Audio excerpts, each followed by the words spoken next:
Tonight's speaker is really a remarkable guy. In addition to his career as a member of the University of Tehran soccer team, he received his BA not from the soccer team but from the university, and he received his master's from the Department of Near Eastern Languages and Civilizations here at the University of Chicago, and his PhD from here in 1987. Abbas is one of those very fortunate people who was able to work with the late Helene Cantor, who played a very formative, very important role in Abbas's training and intellectual development. And those of you who've ever seen Abbas's drawings of seal impressions, they're astoundingly good, and it's because he learned from the master. Abbas is a research associate, senior research associate here at the Oriental Institute, and he directs our Iranian Prehistoric Project. He has worked very extensively in Iran on a number of excavations, and has published. His publication record is something that is really very, very impressive. He is the one who picked up the torch after the death of Helene Cantor and saw through her great excavation with Pierre Delugaz at the site of Chogha. It's Abbas who saw through that very important excavation to the publication of those very important results. He also published another OIP, Oriental Institute publication, deriving from Ms. Cantor's work at Chogha, also in southwestern Iran. He did his dissertation in the highlands of Iran, in the Marv-Dasht Plain, at the very important site of Tali, Bakun, and that work has also been published as an OIP. So basically you're looking at someone who has something like 4 or 5 of these Oriental Institute publications to his credit. In addition to his very great talents as a field worker, as someone who can analyze the results of excavations, even old excavations, and make sense out of them, and that's another kind of archaeology that's actually very difficult to do, and Abbas does a brilliant job of it. Abbas is also a major contributor to archaeological theory, and his ideas about the role of nomadism and the state in ancient Iranian culture are really quite revolutionary, and these are things that are coming out he's written a book about it that was just published in Persian, I think last year, and a major article setting out this theoretical work on the nature of the ancient Iranian state will be coming out in the real flagship journal, Current Anthropology. Abbas is also unique in having been one of the few Americans who was able to conduct archaeological fieldwork in Iran after the revolution, and was working there as recently as 2007, also in Khuzestan in southwestern Iran. So if there is anyone who really has a deep and very wide knowledge of Iranian archaeology and of the political and cultural climate in which archaeology is now taking place in Iran, he is that person. So we're very fortunate to have him here at the Oriental Institute. He's a tremendous resource and contributor to what we do here. But we're also very lucky to have him speaking with us tonight on the topic, After the Revolution, the Oriental Institute and Archaeology in Iran. So please join me in welcoming Dr. Abbas Alizadeh.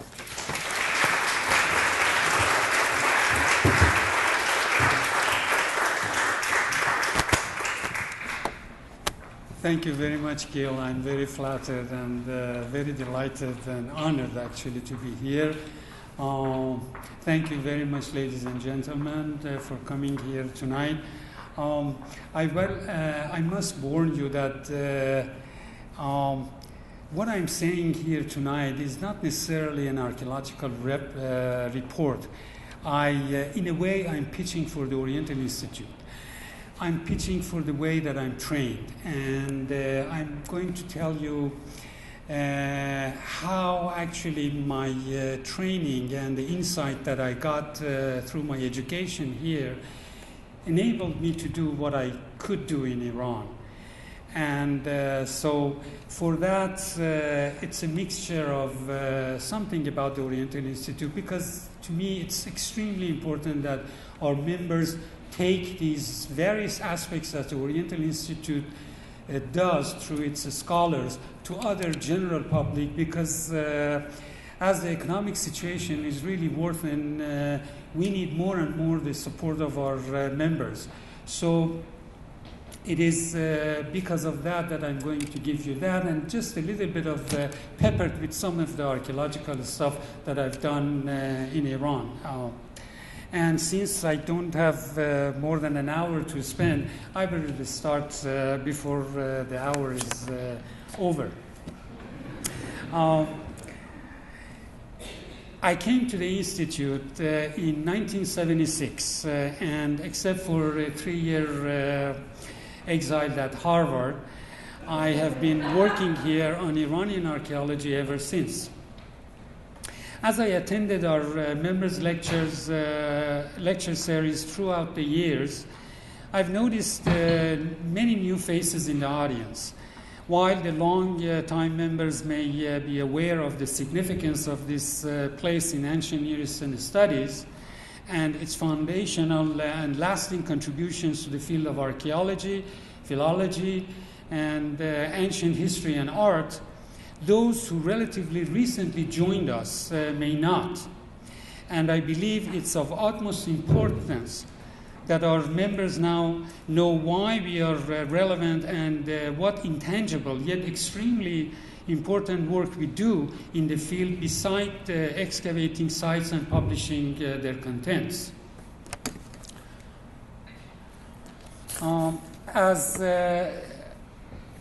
And so when Gil asked me to give a presentation on my 2 decades of works in Iran, I realized that this would be a great opportunity to relate to you what I've been doing in Iran, how my training and education here based on a holistic approach to the ancient Near East helped me in my projects, and how the sterling reputation of the Oriental Institute helped us to overcome 16 years of Iranian refusal to allow foreign institutions, particularly from the United States, to conduct any archaeological research in post-revolutionary Iran. As you all know, the Oriental Institute was founded by James Henry Breasted, whose vision has been the driving force behind almost all the major projects that the Oriental Institute has undertaken throughout the decades in Egypt and in the Middle East. Allow me to tell you briefly some of the reasons behind Oriental Institute's reputation as a leading center in ancient Near Eastern studies, especially in the Middle Eastern countries. One major reason is that the OI is one of the extremely rare, if not the only, institution that has accommodated in a single building a large number of scholars whose expertise covered almost all aspects of the ancient Near East.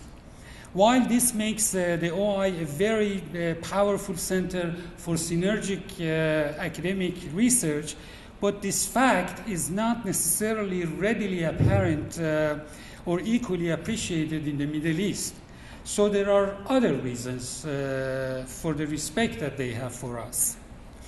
The solid reputation of the OI and the respect it has in the Middle Eastern countries, I believe, stems from the major cutting-edge project the Oriental Institute conducted in Egypt, Turkey, Iran, and Iraq.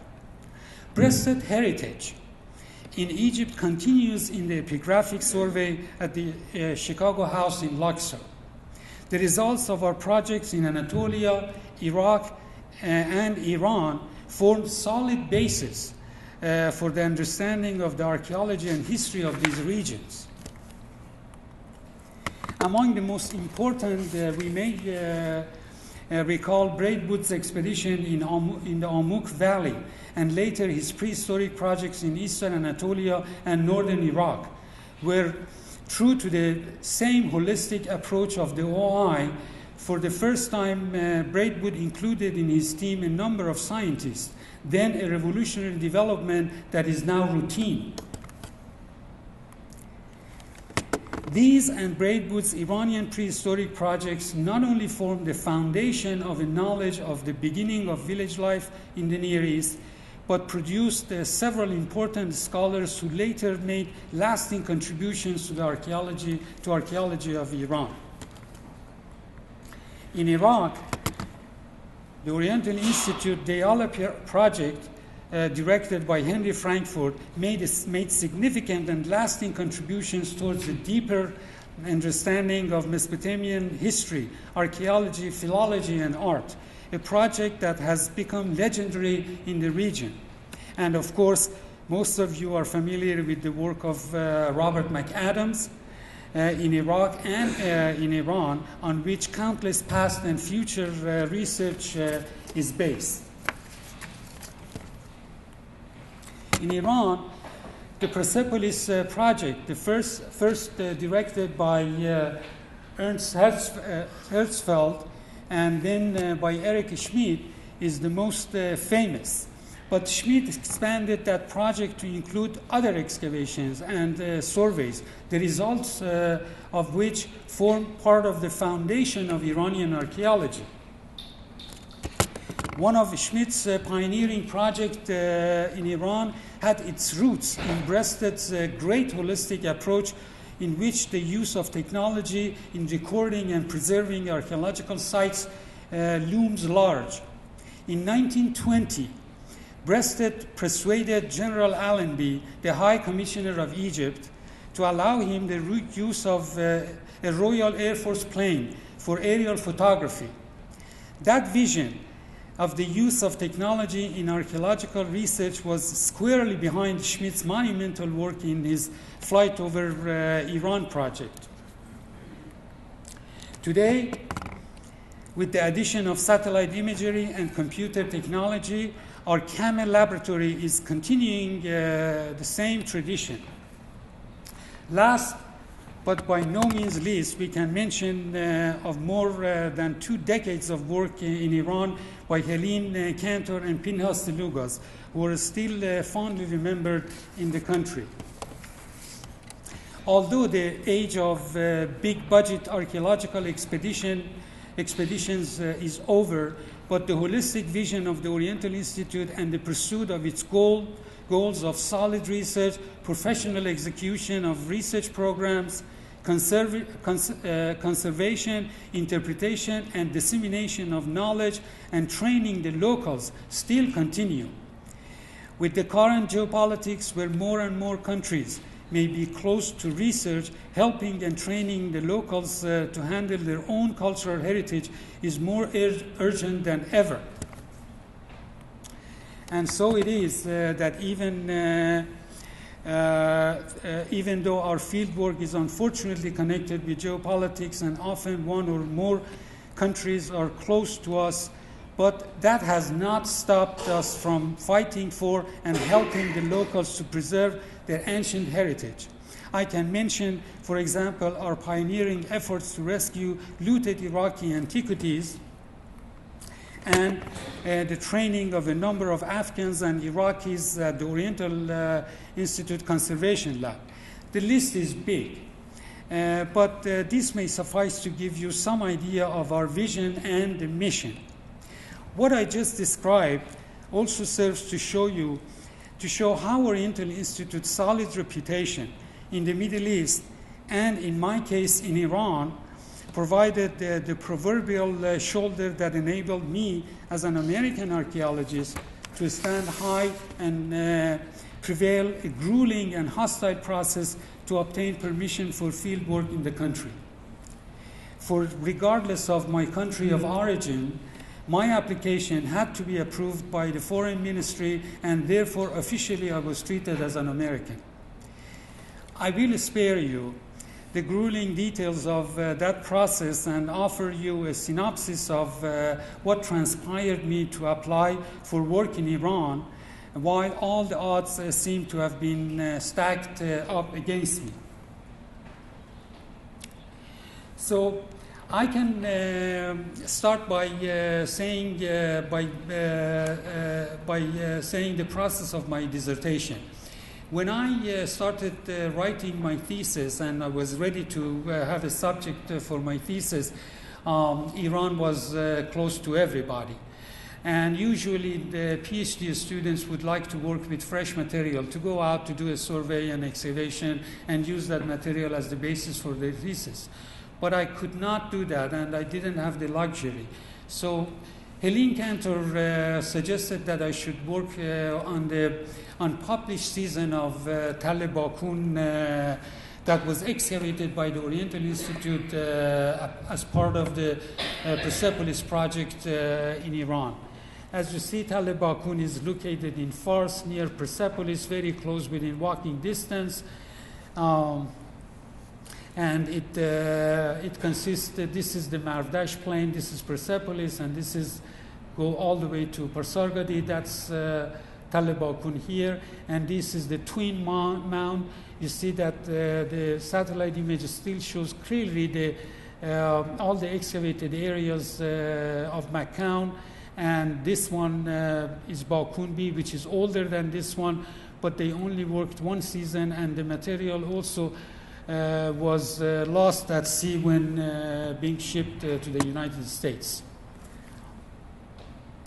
So I was not really very happy about that because I had taken classes with Mac Gibson and especially Robert McAdams, and I was very much interested in the beginning of the complex societies, and Tali Bakun at that time was known as a simple prehistoric village with beautiful pottery, as you see here.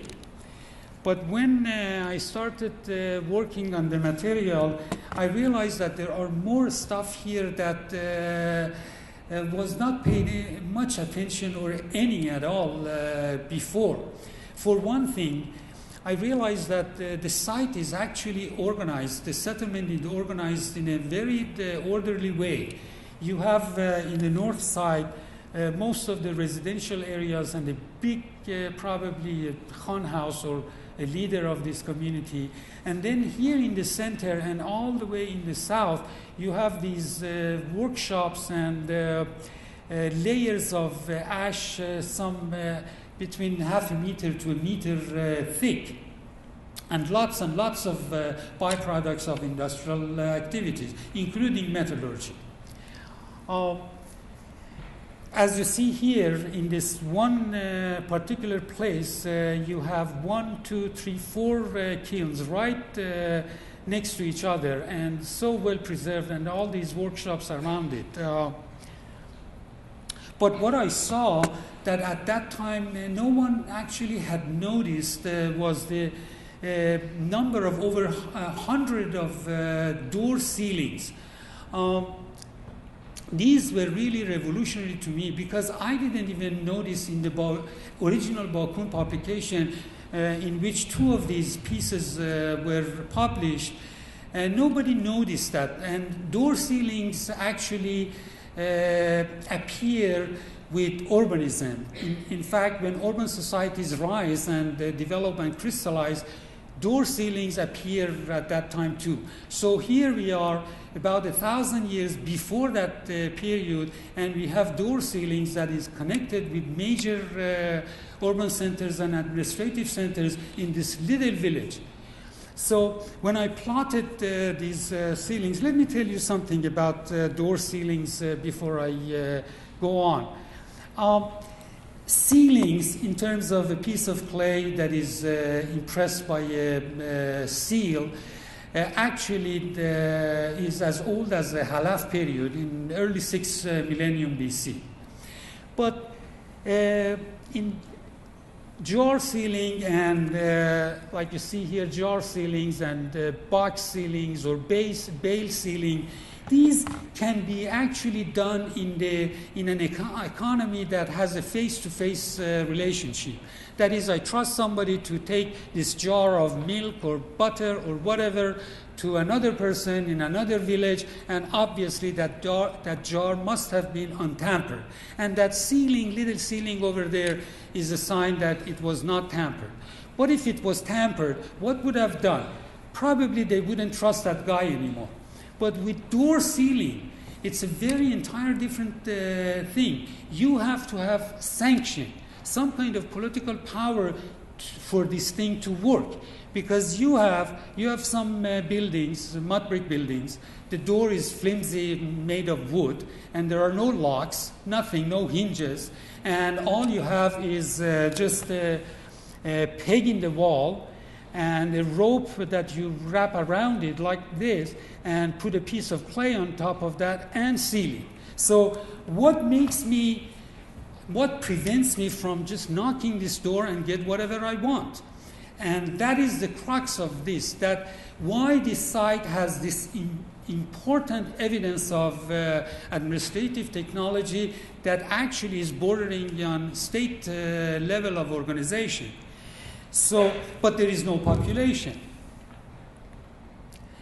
My reconstruction, based on later historical documents, is that you must have a guard sitting there watching the storehouse. There must be some kind of official who collects these broken seals, because they were all baked, and put them in a basket, and later on they bake them and keep them as evidence of entering in the warehouse. And the seals are different. Therefore, whoever owns that particular seal must have entered this room how many times, I don't know. We don't really know exactly their system, but in general, that's how it should have worked. And while in historical periods we do have tablets to tell us the amount or the type of commodity that was deposited or taken out of the storehouse, here we have tokens, clay tokens, which we don't really understand, but they understood. And then here I show that somebody is bringing pieces of cloth to put in there, and the person who the official is breaking or putting the seal on, and he collects that and he guards the whole thing. So this does not really add up to a village society that is based on agriculture and a little bit of equality between them. So there must have been the beginning of some kind of political process here in motion. So I didn't know what to make of that. So what I came up with was I assumed, without really much evidence, that the population that caused this kind of complexity must have been invisible, mobile, and that must have been the mobile pastoralists or nomadic tribes of the region, who necessarily do not leave much archaeological evidence behind. But that was good for a dissertation committee, but it is not really very strong case that you can actually pursue and hammer at. So I needed to go back to Iran to collect evidence for that. And when I felt that Iran is ready, I started going there. I went there, but when I went there, I really felt that it is a déjà vu for me. Because about more than 100 years ago, the French bought the monopoly of archaeology in Khuzestan, southwestern Iran, from Nasser-ed-Din Shah. And then the first director of the French expedition was de Morgan, that you see him here, and then later on he was replaced by de Macnem. Later on, they actually bought the monopoly of the entire Iran, archaeology of Iran. That means nobody else but the French could work in Iran. So when the French got their permit, I mean, this is a modern town of Susa, but it didn't exist at all. Only this mausoleum of that is attributed to Daniel, the prophet, was here, and then there was this site, and then the French started digging extremely huge holes, the one like here and the one before, and actually, practically, they went through palaces and temples and houses and gathered all the baked bricks and built this castle for protection. This is one example. If you go to this castle, you see these inscribed Elamite and even Achaemenid. I don't know Achaemenid, but mostly Elamite. But Achaemenid actually glazed bricks. This entire structure is made of ancient monuments without even actually producing a simple plan of these monuments. That was really a disaster, but it was in the old days. Anyway, when I went back to Iran, I felt that, okay, now I am trying to break this monopoly. And well, it is. What is funny is after that, when this is Reza Shah, he single-handedly brought Iran from the Dark Ages, really. And although his measures were rather at times brutal, but what he did to Iran only, I would like to say, Darius I and Shah Abbas I did. That's his place really in Iranian history. But unfortunately, he's nowadays a villain. Anyway, when he came to power and he established his own dynasty, he revoked the monopoly of the French. And that was, I think, about 1928. And soon after that, the Oriental Institute approached the Iranian government and proposed a project. So, the first project after the breaking of the French monopoly, here you see Reza Shah with Herzfeld visiting Persepolis after he built part of the what they call harem as their headquarters, and now the Shah is visiting. So when I went to Iran, I really felt that. I felt that if Oriental Institute had a chance, the first chance actually, to get a huge monumental project right after the monopoly, maybe this time that magic would work too. And well, it did. And even though I had to, there was a year of negotiation, and I really had to toad up to a number of people and humble myself and drink God knows how many gallons of tea and wait behind these doors just to, so they show me that who is in charge, which I accepted readily, but it was a grueling process. Eventually, they gave me the permit.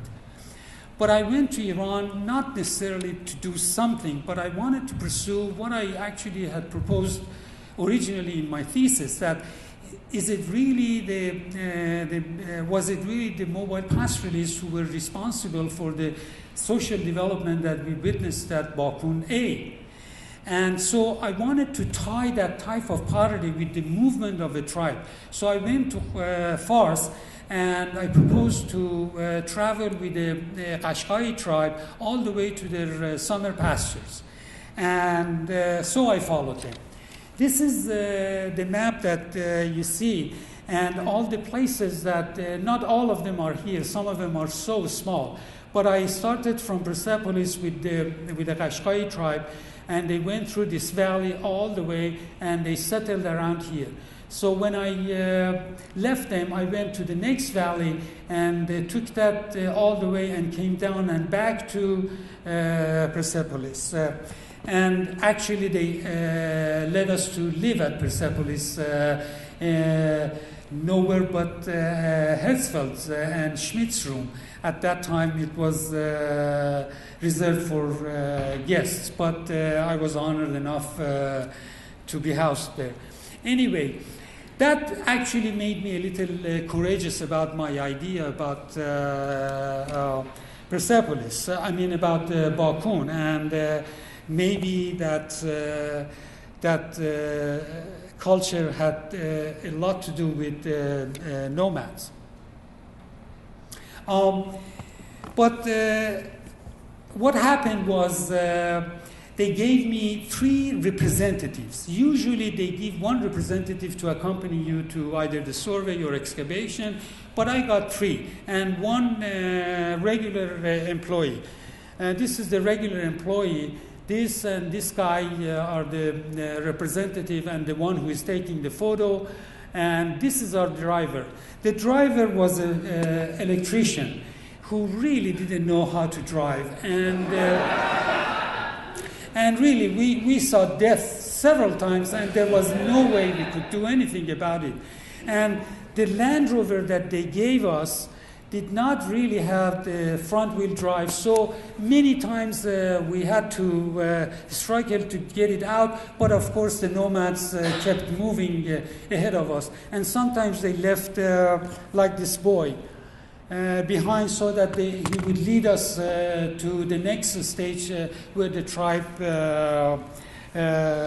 stayed for the overnight. Here, this is the type of environment that I traveled through. As you see, it's absolutely not suitable for agriculture. It's perfect for nomadism, and unfortunately, this way of life is vanishing as we are speaking.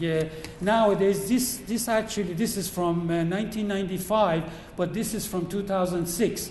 And they have started, even at that time, traveling even their animals and their belongings with trucks to their summer and winter pasture. And soon that way of life will be actually vanished altogether.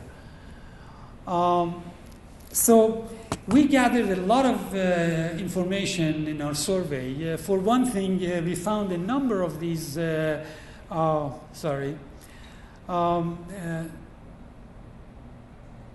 stone foundations, as you see, that dated from yesterday to all the way to prehistoric times with Bakun pottery. And we realized that when we studied the nomads, we realized that they use stones either as foundations for their tents or just around it to protect the tent. And also in our surveys, we found a number of these stone foundations on the slopes of the mountains. You see them all the way here. The particular one is about 50 kilometers north of Persepolis, and these are the houses that the government built and force settled the nomads, and sometimes they live here, sometimes they just put a tent next to it, but you can see the continuity. And the reason, when I asked the nomads themselves why they use the slopes of the mountains, they say that either the bed of the valley is inundated, or they use it as pasture, or actually they cultivate it. So they do not want to waste land for what they use, since it's so little around where they live. And we also saw a number of villages, both permanently settled and some of the semi-permanent villages, very much like that. And we realized that they are so different from regular agricultural villages by having huge open space in them and shared with a number of houses around them. And almost every nomadic village that we saw had a similar kind of a structure and makeup.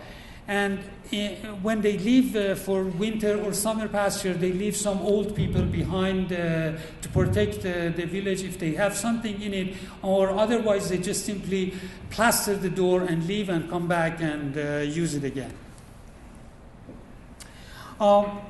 So while I had gathered all this information for my own thesis, Ms. Cantor died, and I was assigned to finish the publication of Chogha, on which she worked more than 2 decades.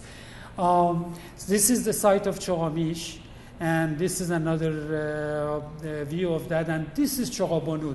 The last 2 years, Ms. Cantor worked in Iran. She also worked on a small little site. This is hardly 50 meters across, really, and the same thing in diameter. She felt that this site may be aceramic, and in a lowland, to have an aceramic site, all of which are actually in the mountains, and when they started doing agriculture, they have these aceramic sites. But having an aceramic site in lowland would be very important for archaeological records. So I went to the authorities again in 1996 and asked for excavation of that, limited excavation, for me to just see whether this site has aceramic levels or not. My team actually improved this time. And I had only 2 representatives, this one, and the rest were students, graduate students of archaeology, to whom, when I started actually collecting bones and using a flotation device to collect seeds, it was like a magic.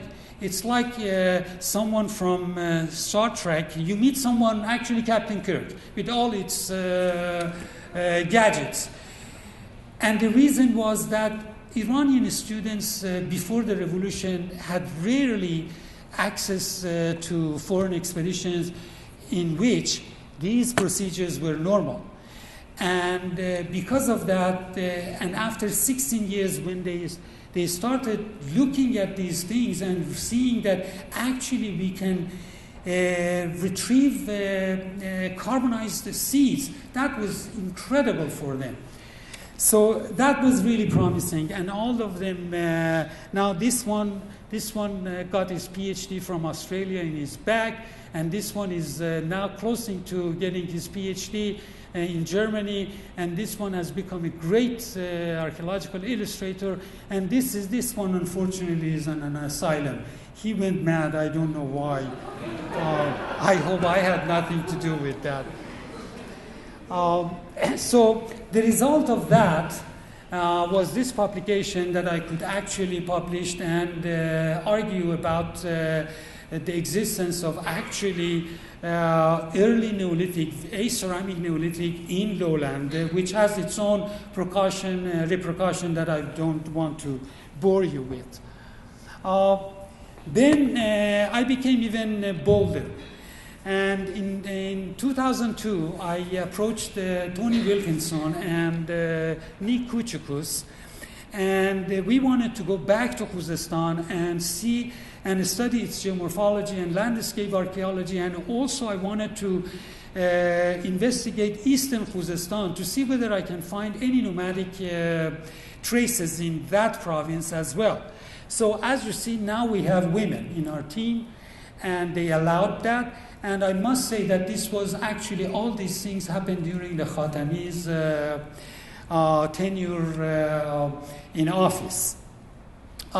So I was becoming more accepted and giving even more privilege as we went on. So not only I could take with me American scholars, but I also took with me 2 students from the OI, Makuzu and Toby Hartnell, and a number of other Iranian graduate students.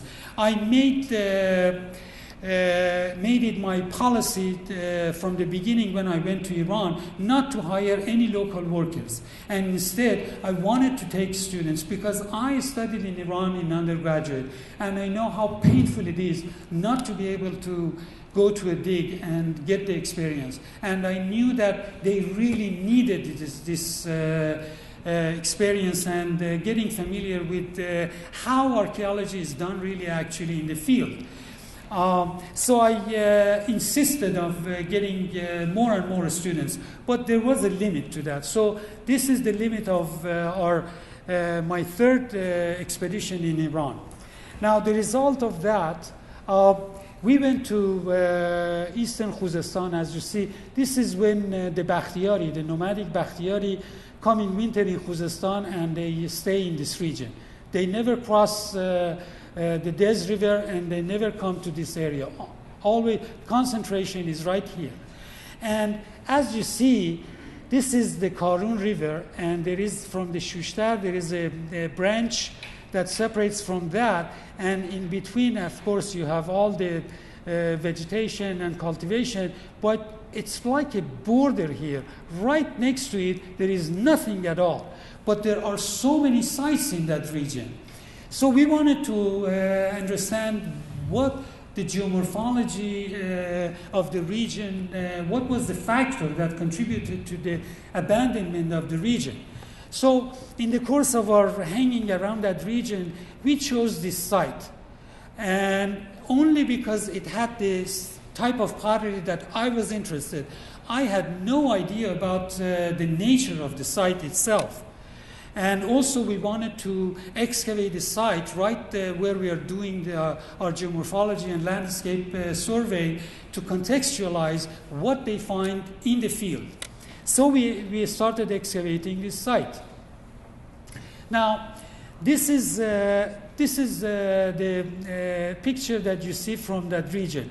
The plain level is right here. And what you see here is because of the wadis that has carved up the valleys and created that. So when you walk in this region, you don't see any sites, any mounds at all. But as soon as you go to one of these wadis, you see pottery on the slopes of these mounds. So, and then later on we realized that the entire region is covered with about, at least here, 2 meters of modern sediments, alluvial sediments, and the rest is archaeological stuff.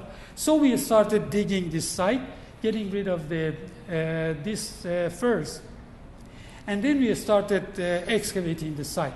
Now what we found was this site belonged to the 5th millennium, and so the entire 5th millennium. So it's about 1,000 years.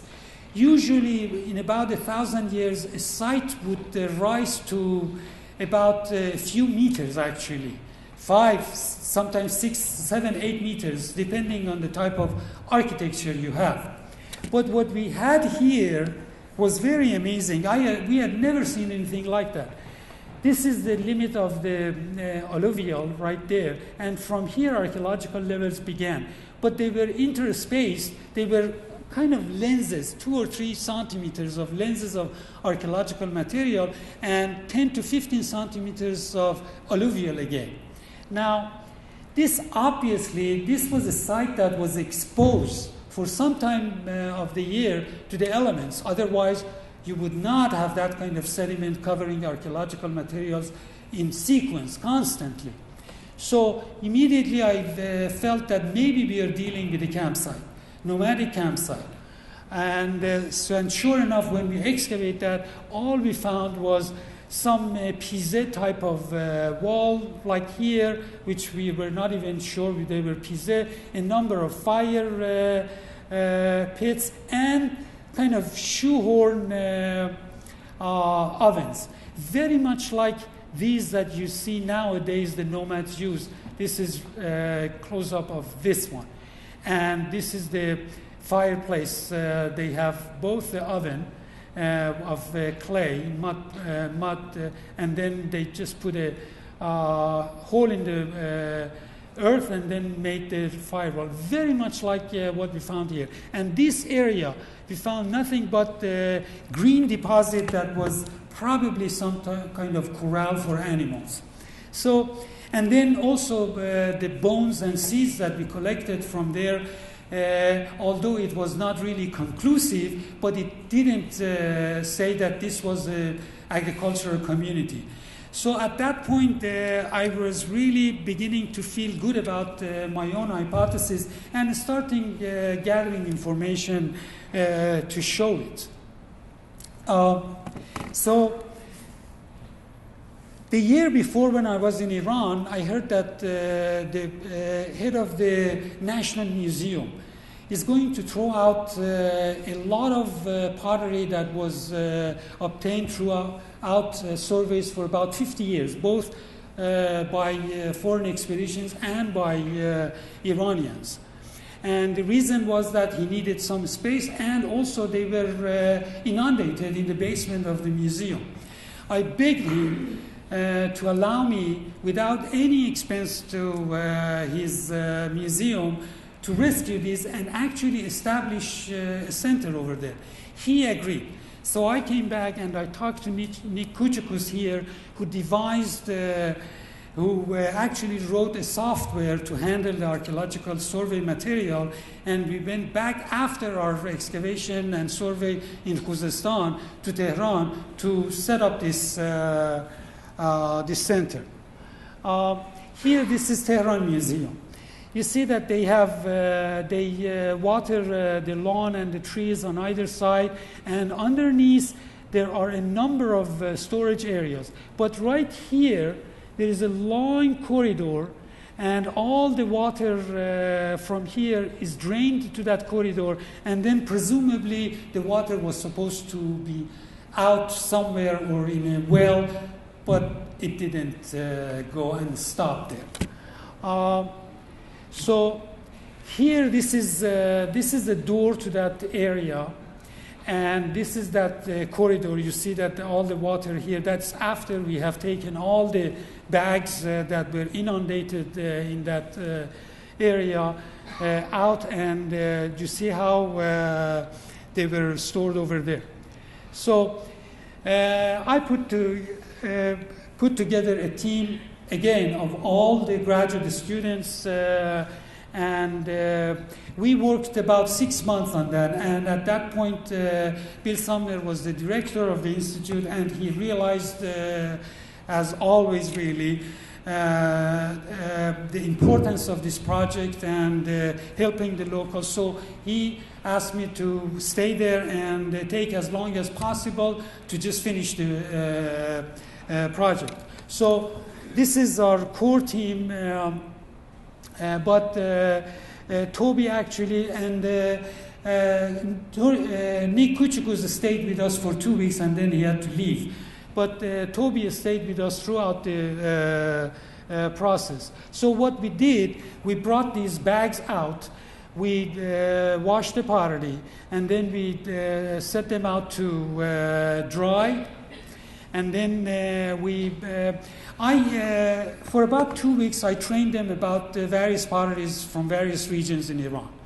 And so what I did was, when the entire pottery was set up, I asked them to go with a list and separate the pottery by periods and by the shape and the diagnostics, and make statistics of them. And then I would go back again with all of them and correct their mistakes. And when we are all sure that every pottery is classified and put together, then we would bag them again, and we would put the right label to that, and then we would put them in the storage area. Every avenue is for one region or one province in Iran. And then also we collected a number of diagnostics from every region and every period, so that students can come to this region and actually study the pottery, which is the backbone of archaeology anyway, if you want to do field work. So we created this with the help, of course, of the museum, and then after it was opened, then there was in 2003, I think, there was an international Congress in Iran, which was another major turning point, and a number of scholars came and visited this center. This is not just the pottery that we did in Iran. What we did, we also created a database so that people can come and go through the data and see distribution maps for every region of which we had the pottery, and also keep the records of the sites and the mounds. If we had the photograph, we included, and then if we had a contour map, we also included with the information and other information, and if they were published, where they were published, and where the material is, and so on and so forth. So that created an incredible center for archaeological research from absolutely really nothing. The only thing that was that I had the support of the Oriental Institute, and they're willing to put up the budget for that and help. And because of that, now, although we cannot really rescue sites from here, but at least we have documented these sites, and most of them are raised to the ground as we are speaking now. But that helped us really to document what at least existed once. Now, after that, then I then I came up with my theory, and I was very encouraged about it. But I needed to also find some holes in the standing theory that existed and put forward by Henry Wright and Gregory Johnson about the formation of early states in Iran and southwestern Iran. So I went and got permission to actually excavate a number of key sites that they claimed certain periods existed in there, and for that actually, now you see that the evolution of the team. Now we have a lot of women and a lot of students who came and participated in that and did everything themselves in the field. Then after that, there was something that was still missing from my records, and that was, even though Bakun and Tali and a number of prehistoric sites had been excavated in Fars, but because they were old excavation, they never really gathered or published or analyzed bones and seeds. So we didn't know their diets, and I needed desperately to know that. And so let me go back to that. This is Mr. Talibian, who at that time was also director of Persepolis projects. So I approached him to work on simultaneously on 5 sites, only for the purpose of gathering bones and seeds. And that was also that was unprecedented in Iran, to give permission for excavation to one person for 5 sites simultaneously. But they were under the spell of the Oriental Institute. They thought that anybody from the Oriental Institute can do anything. That is what I feel, at least. Anyway, we excavated Tal Bakun A and B, not Gap, but Jarri A and B, and Mushki. And throughout the excavation, I went with car back and forth to do that. And this is the team that we had. And this is the result of those activities where I set up my ideas in this book and later on in an article. Then my one to the last, but I didn't know it was last, major field work was excavating at this site, which is very important and looms very large in in the theory that was put forward by Henry Wright and Gregory Johnson. So they gave me permission, and this is the site. It's a very huge site, very important site. That's the southern mound, and these are the northern mound, and we excavated both mounds. And you see, I still have a very large staff, and this time, because the time was short and I was actually excavating large areas, I had to hire, against my own policy, but I had to hire a number of local workers that are right on the back, and everybody else with name is students here. And as I mentioned to you, I asked them to do everything themselves, from sifting, from drawing the pottery. I trained them to do pottery. I found out a number of talented people, worked on them. And so from the flotation to washing the pottery to sifting and sorting the material, the students did everything themselves. As you see here, even surveying the site, collecting the pottery, and then miserably in the rain and very cold, washing the pottery themselves. But they did it really with a smile and a lot of enthusiasm. And also, almost every night I gave them lectures on some topic or another, usually in our dining room or outside doing pottery for them. So the last part that I had was moving to southeastern of Khuzestan in this region where Tali is, which Donald McCown excavated on behalf of the Oriental Institute in 1947 and 48. So because I wanted to publish that, I had to also go and survey the region. And again, we had a small team, all of them students except for the one representative, and we were actually housed on top of the Cultural Heritage Organization in Ahwaz. They gave us an apartment, and as you see, we had to wash our pottery in the apartment and let it dry in the staircase. But the ladies cooked for us. They came back, and then we helped as we could. But it was a nice, really, family that we had over there. And this is the result of that. Of course, this is the visual result of that. And now we have every site with contour map and photograph, and also collected the pottery, and all the sites are geo-referenced and in the database in Iran, and also at the Camel Center at the Oriental Institute. Now, excuse me. I finish in 5 minutes. I publish books and articles in Iran, and the publisher usually is the Cultural Heritage Organization.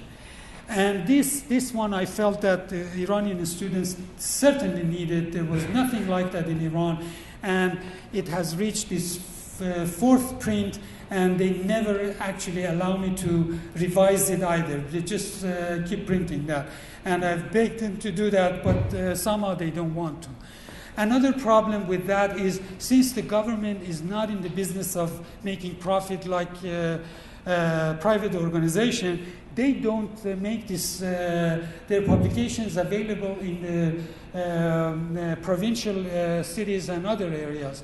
So when I published this book in Persian, which is based on an article that I'm publishing, soon will come out, on the rise of highland Elamite states, and I went to Iran for something else, but I decided to give a lecture on my ideas in various universities in various provinces. But I also asked the publisher to please send someone with me to bring the books and offer it at my lecture. And that was a big sensation and success. And so I went around and gave lectures and introduced my ideas. At the same time, they started buying these books I must tell you, Iran has an army of archaeology students. And whenever you go, these free universities are coming out of the ground like mushrooms. And the first department they establish is archaeology, without really having a professor to teach them. So you can see that how something like that, or a lecture like that in those provinces, really are welcome. So, but one of my lectures, I went to the center of the Bakhtiyari region. And almost all the members of the audience were the Bakhtiyari. And completely unbeknownst to me, I gave my lecture, and in my lecture I used Bakhtiyari and Qashqai as analogy. But when I finished my lecture, they stood up and they thanked me, and they said, so the ex-mayor, who was also sitting there, is wrong. And the government is wrong. We are not Arabs, we are Elamites. It didn't really matter what I said. So the next day, their newspaper came out with this heading right there on the front page. But I didn't make really much out of that. I said, okay, they wanted to be Elamite, okay, they're Elamites. But even though I really feel that my time of working in Iran is over, but I'm really glad that as the representative of the Oriental Institute, in about 15 to 20 years, I, together with the Institute resources and also the training that was behind me, we contributed very important stuff to Iran, and a number of the new generation of archaeologists that are coming to their own, they will never ever forget their first training that was done by someone from the Oriental Institute. And I'm very, very proud that I had the opportunity to do that. And of course, the result of all these things are these publications that are already published. And also, I think I consider this as my swan song to Iranian archaeology that is going to come out in a year or so. And after that, hopefully I will retire and would not be bothered by the government again. And thank you so much for coming.